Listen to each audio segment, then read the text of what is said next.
Good evening, and welcome to our final talk on Pray, Fast, Love. Today's topic is a wonderful one to end on. It's feasting on self-care, fasting on false judgments. When we think about caring for ourselves, it's so critically important to realize that that's one of the great commandments.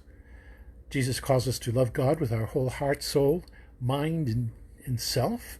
Everything that we are, everything that we are, to share in love with God and as ourselves. That really implies that we love ourselves, that we care for ourselves, that we recognize how important we are. How do we do that? We do that simply by being aware of who we are. That's what true humility is all about. Humility is not saying, I'm useless, I'm worthless, I can't do anything. No, humility is saying, and I can do that well. And by the way, there are other things I can't do. I can't sing well, just to give you one. I'm not the most handsome person in the world. There are at least 2 or 3 other people who are better looking than me.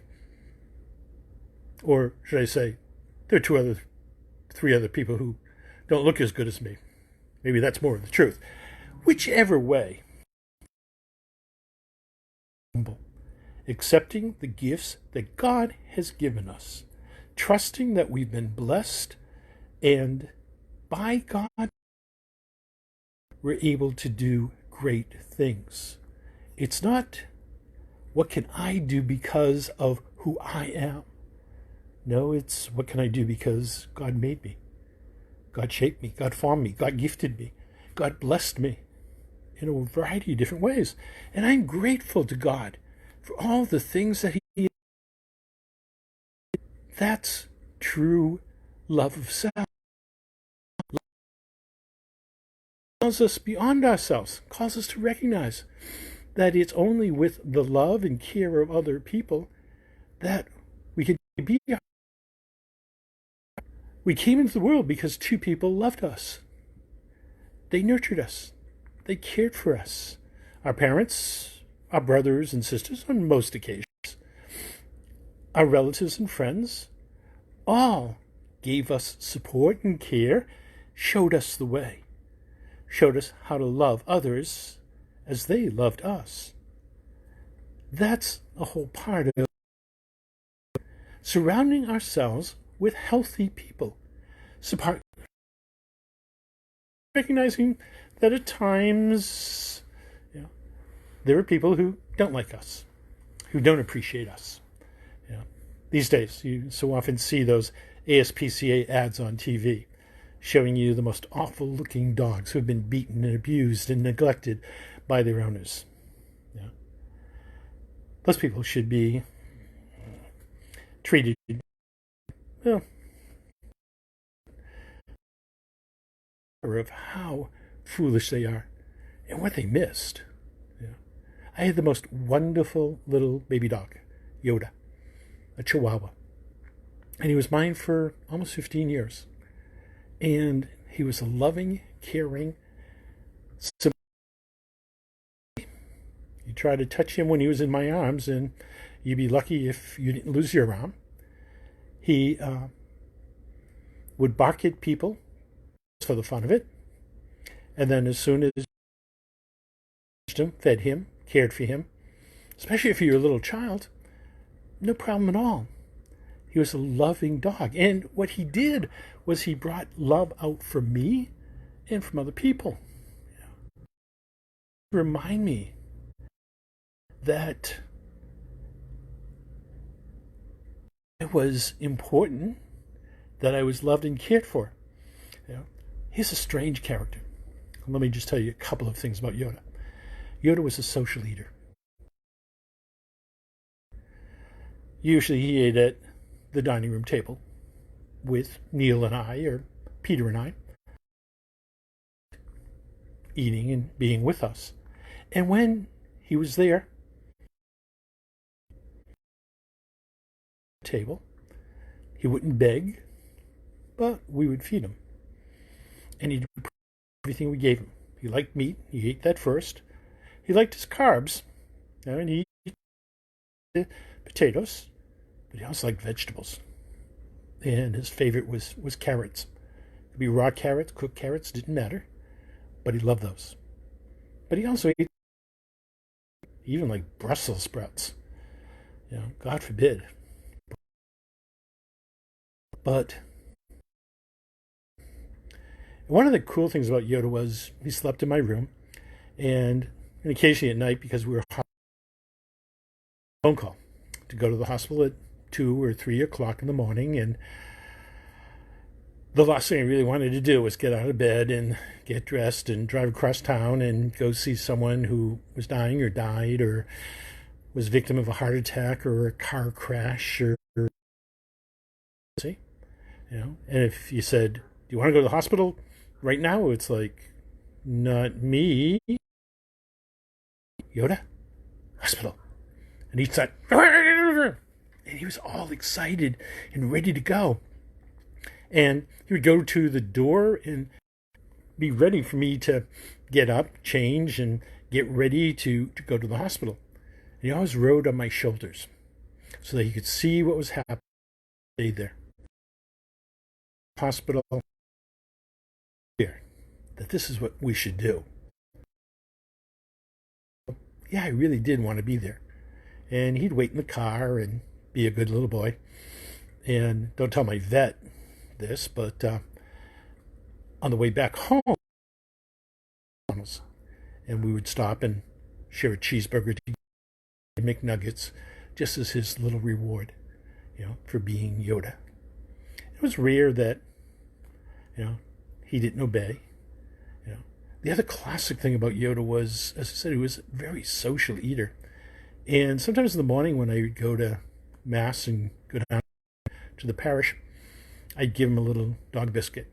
And he would take it and go and sit on his couch, basking in the sun. Chihuahuas are like lions. They 20 hours a day and they hunt for 4. Then when I would come home, he would come and greet me and jump all over me, and it didn't matter if I was gone for an hour or gone for the day, it was still the same. He just had no sense of me, but he had a sense of me. And after he jumped all over me, he would go back into the living room and grab his little dog biscuit and come and eat it in front of me. He'd sit with that dog biscuit for hours, and hours. He'd fast for an 8-10 hour day before he would come and eat. I had a hard time eating because you could put it there and it wouldn't be touched until one of us came back. Be with others. He knew what life was all about. He needed to be loved and cared for, and he needed to love and care. And his care and attention knew not too many limits. Always there to care. And that's who we're called. That's caring for ourselves, is surrounding ourselves with people who love and care for us. Often people will come and say, Father, I spread gossip all the time. And my usual penance to that kind of person is find. It's not just, stop that. That's mean, rotten, bad thing to do. No, find something good to spread. Let people know how your fellow worker helped you, cared for you, inspired you, enabled you to do good things. And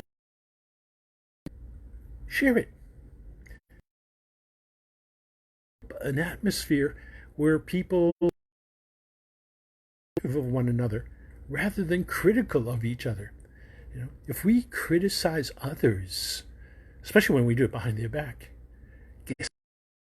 set ourselves up to be criticized the next moment. Criticize when we live. And if we want to work in that kind of situation, if we want to live in that kind of situation where we surround ourselves with negative people, no wonder we become negative, and no wonder we are less than our best. The one thing that anybody he met was he met them openly. The sinner, he embraced, he welcomed them, he forgave them.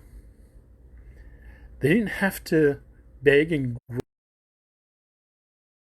Zacchaeus up in the tree. Come on down. I want to eat at your house. And look at the response that Zacchaeus gave. Isn't that us?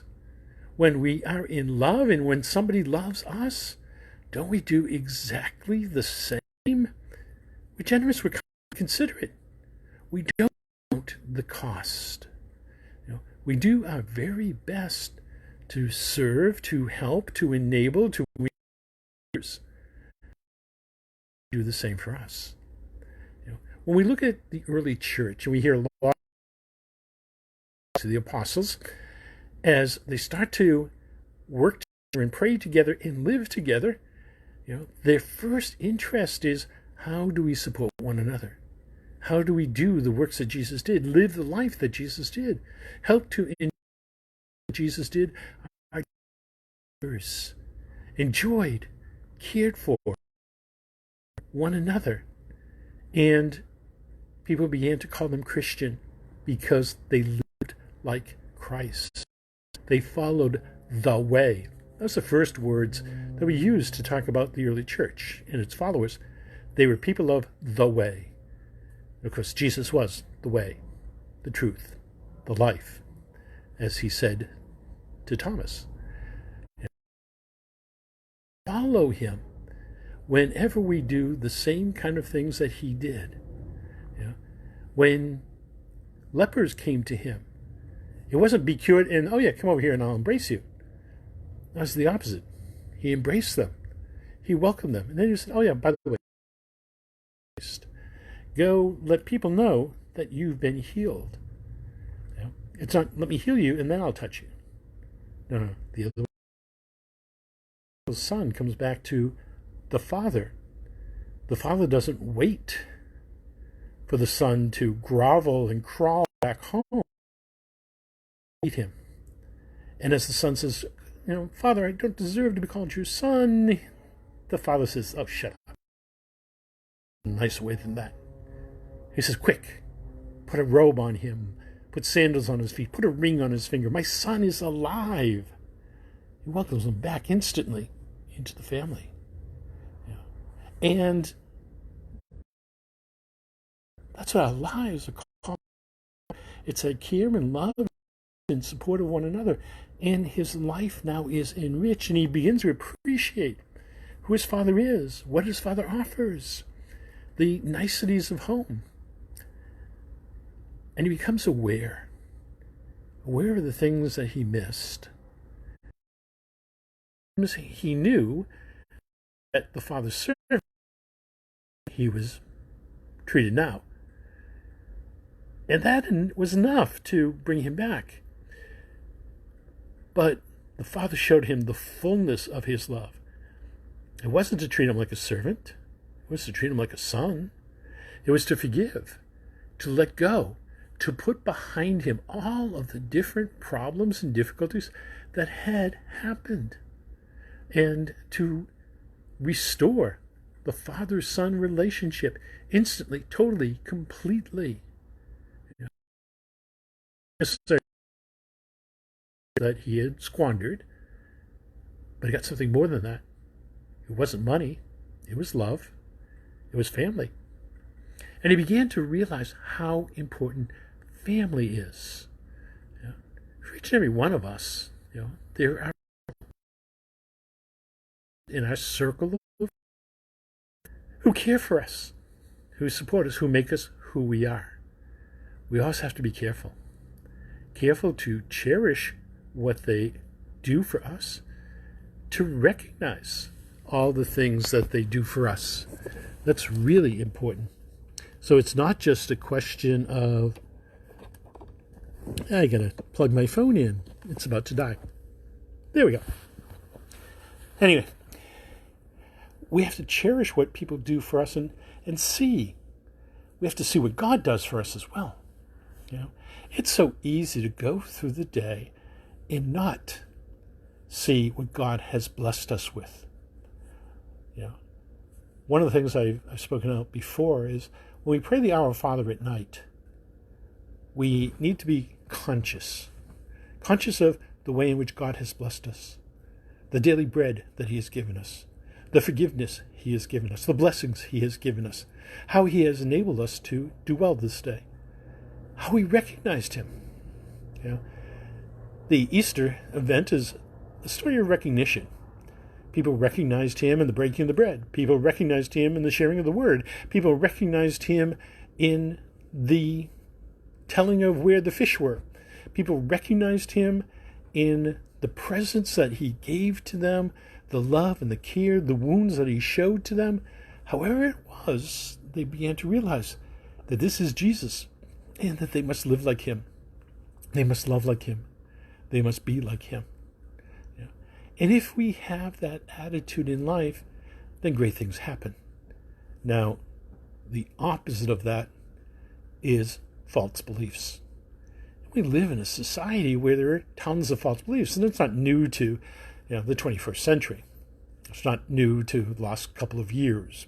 It's not new to political parties or who is in charge of anything, including pastors. What we really need to recognize is that there are a lot of false beliefs out there. Our society tells us that we're in charge. It's rather ironic to see the pro-choice people are now the people who say, I can choose to not wear a mask. I can choose to give you coronavirus. I can choose to suffer a little bit, but you might die, but that's all right because I choose to work. I choose to get my hair done. I choose to go to the movies. I choose to do those things that are normal in life. I choose to get paid. Whatever it is, that whole idea that I'm the judge, I'm the arbiter, I'm the person in charge, and not God, and not others, but it's all about me. That's been around forever. Epicureanism, the belief that you do what feels good. You deal with what is good for you, that you look and see that you're the master of the world, and whatever is good for you is moral, is right, is the thing to do. Well, we know that doesn't work. And so all kinds of sinfulness comes into the world whenever we do that. When Jesus tells us that instead of looking out for me, we have to look out for us, including our enemies, He's showing us a different world. He's showing us a world in which we're safer, a world in which we're blessed, a world in which God reigns supreme and not us. And that's what's basically important, that we let go of those crazy beliefs that people tell us what we can do. We live in that kind of world. I think one of the most awful programs on TV is The Bachelor or The Bachelorette. Take your pick, whichever sex you want. And the problem with that is, first of all, it's based upon who's the sexiest, who's going to be involved in extra affairs, who's going to bribe people with their body or their love or their compassion or whatever it is. And even worse than that, we're watching and saying, oh yeah, that's the one to choose. She's the most beautiful. He's the most considerate. He'll be the best boyfriend, the best husband, or she will, whichever one it is. And you can also get so very upset because they choose the wrong one. They don't listen to us, because we know better, don't we? People we've never met before, people we really don't know, but we know what's good for them because that's what we would do. Except, fortunately, most of us wouldn't do that. And so whenever we start to look and to see that the richest, the most caring, the most passionate, the most beautiful, the most glamorous, the sexiest people in the world are the ones that we need to go after, well, we all be in trouble because either everybody in the world would be after us or everybody in the world would more likely be after somebody else.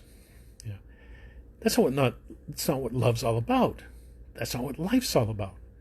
Life is about the people who are the ones who make us whole, the ones who compliment us. Not give us compliments, but compliment who we are. Bring out the best in us. They might be our opposites in many ways. They might have different values and different understandings.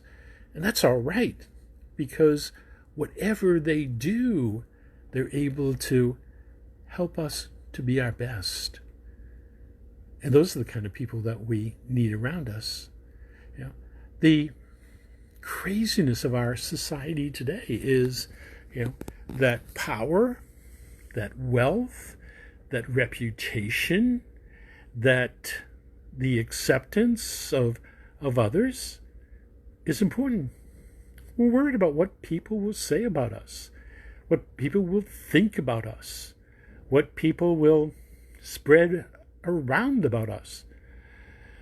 And if it's true, well, maybe we should have been more careful. If it's not true, it'll come back to them. We can't deal in life with worrying about people lying about us, telling false stories about us, telling half-truths about us. Nah, that doesn't work. What we need to do instead is to be able to see what's the real truth. And the real truth is that we're good, that we're valuable, and yes, that we are sinners. Both combined. And we can readily admit that we're not perfect. We don't have all the answers. Maybe most of them, but not all of them. And occasionally we mess up. Occasionally we do what's wrong. And that's all right. Because God forgives us. God loves us. God cares for us. Still, we dedicate ourselves a message all about doing our best. All about turning back to God. All about making God first in our lives. Mary came crying because she was hurt.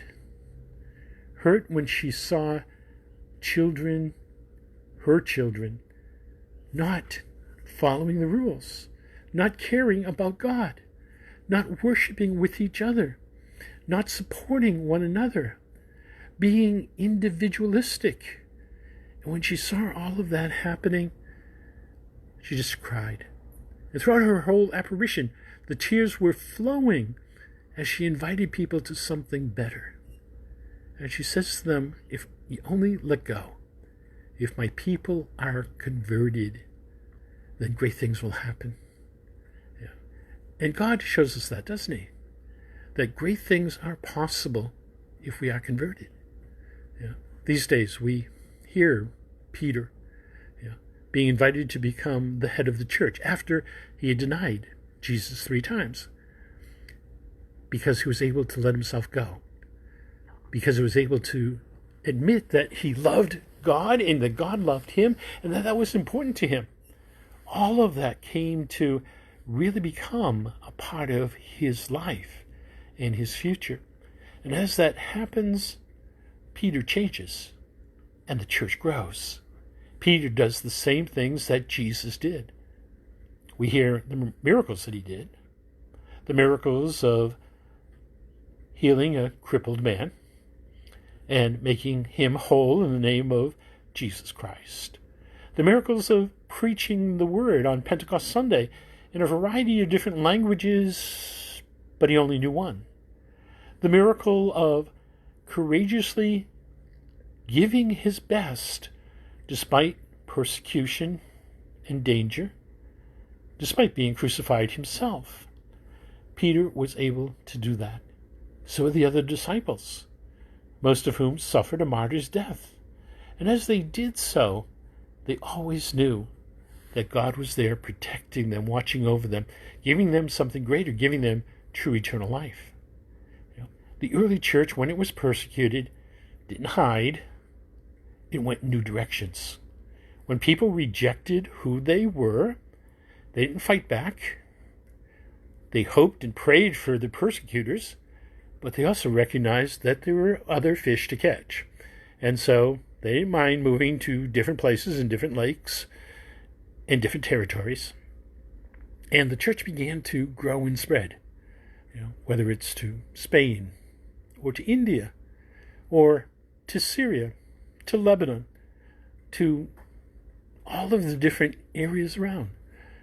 Earlier this week, we heard Philip meeting up with an Ethiopian eunuch who was a Jewish person who came to Jerusalem to pray and who was returning and learned about Jesus and was instantly baptized, because he was willing to trust, and because Philip was willing to go out of his way to reach out to others. And as he left this man on the way to Ethiopia, Philip goes and reaches out to Syria and begins to form a greater church.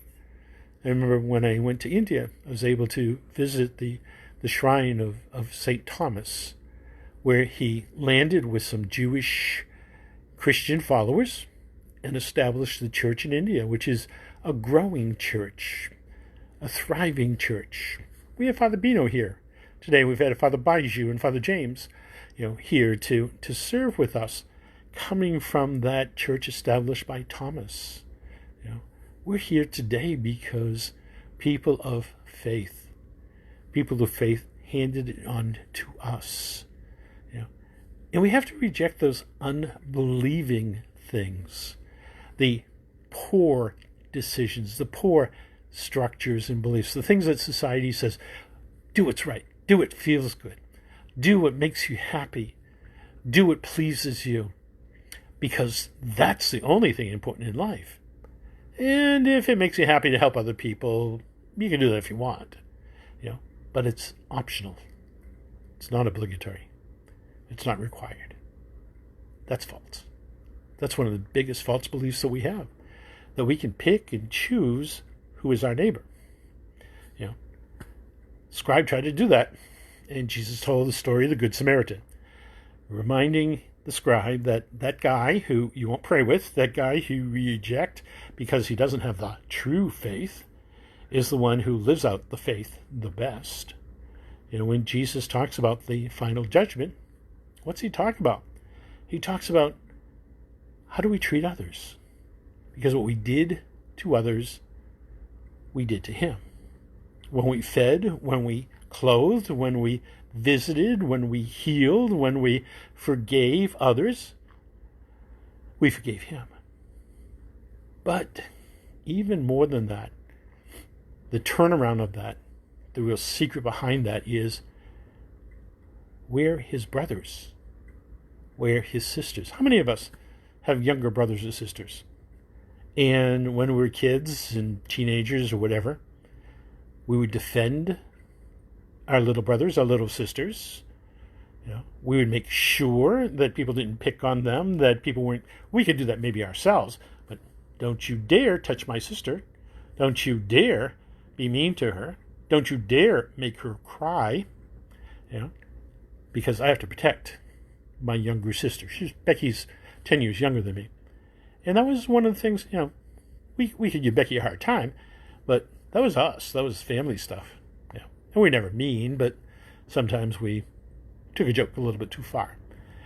But, in all of that, we learned to appreciate one another. And as we did, we have a lasting friendship. Becky's one of my best friends. We've been on trips together. We call each other at least once every Sunday night. We talk about the cares and concerns and troubles and difficulties and joys of life. And, some of the best times I've ever had have been with my sister and her husband and their family, and being able to share the goodness that's there. And it's always this sense of we're ourselves. We can be who we are because there's a love that's at the base of our relationship. It's something that's critical. And we don't criticize each other. We don't pick on one another. Sometimes we'll laugh at the stupidity of what we do, and call ourselves to be a bit better. Our mom taught us how to do that one. But, we need to be people who can find the values of life and find that the values of life aren't about the values of me. They're the values of Jesus, the values of prayer. Yeah. And that's one of the ways in which we really do become aware of the world that's around us. Because when we pray, when we're close to God and we let God know how much we need him, how much we love him, how much we appreciate what he's done for us, how we've noticed the good things that have happened, and try to remind him of some of the other things that maybe he hasn't noticed yet, or we didn't know that he noticed them, but whatever it is, we still need his help. Then we're opened.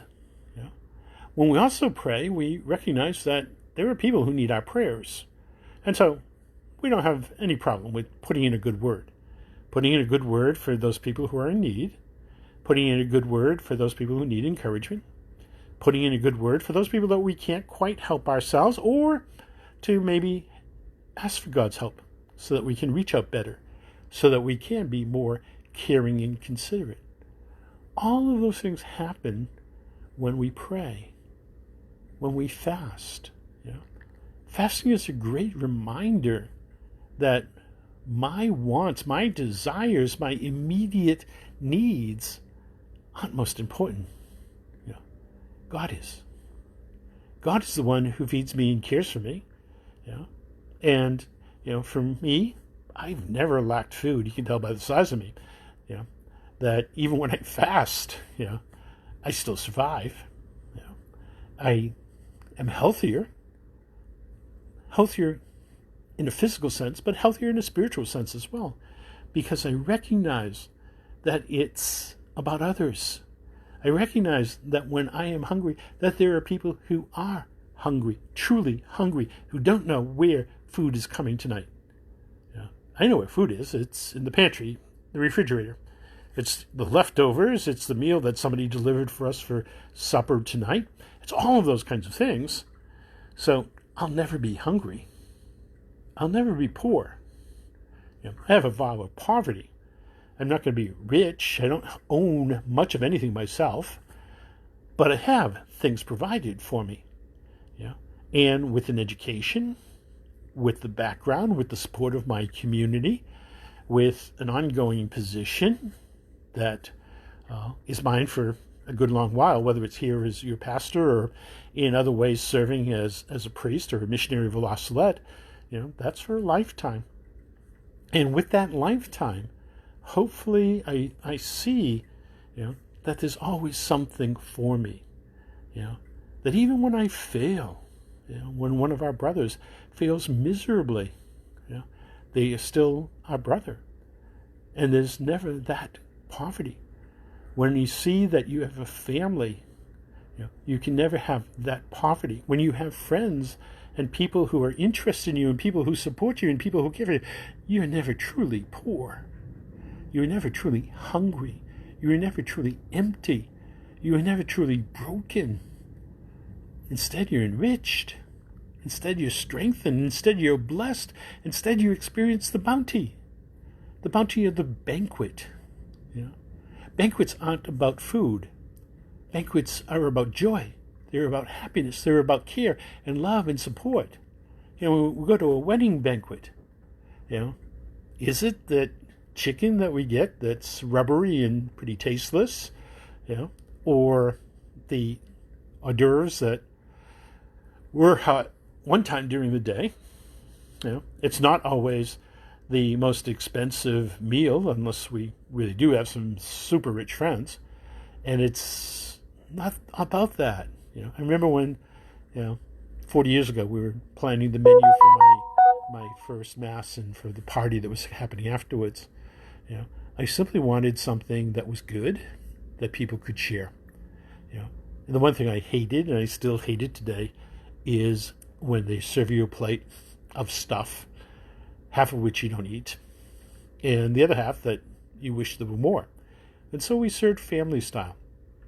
And serving life family style has always been one of the things I really appreciate. Sharing food with others. If any of you have been ever at any of my meals that I cook, I cook for 35 if there are 15 coming. I cook for 400 if there are 200 coming. I always learned that leftovers are good. and that somebody will take them home, or somebody will eat them, or somebody will be given them, or worst comes to worst, the cats get them, and they sometimes like my food, even though other people don't, And when we give away stuff, when we're generous and kind, when we're considerate of other people, great things happen.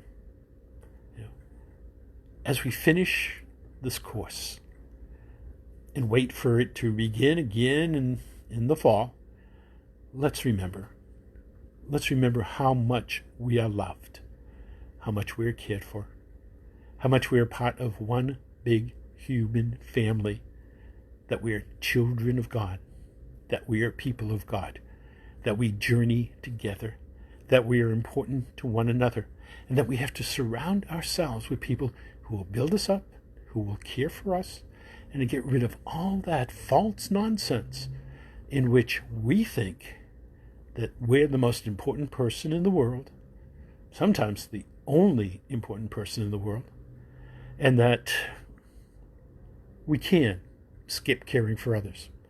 In these trying days of isolation from coronavirus, it's so tempting to say, I hope nobody dies. I hope nobody gets sick. I hope nobody suffers. But I need to be me. I need my freedom. I need to do the things that are important to me. And that's what we really need to fast from. We need to fast from me and always feast on the us. Good night.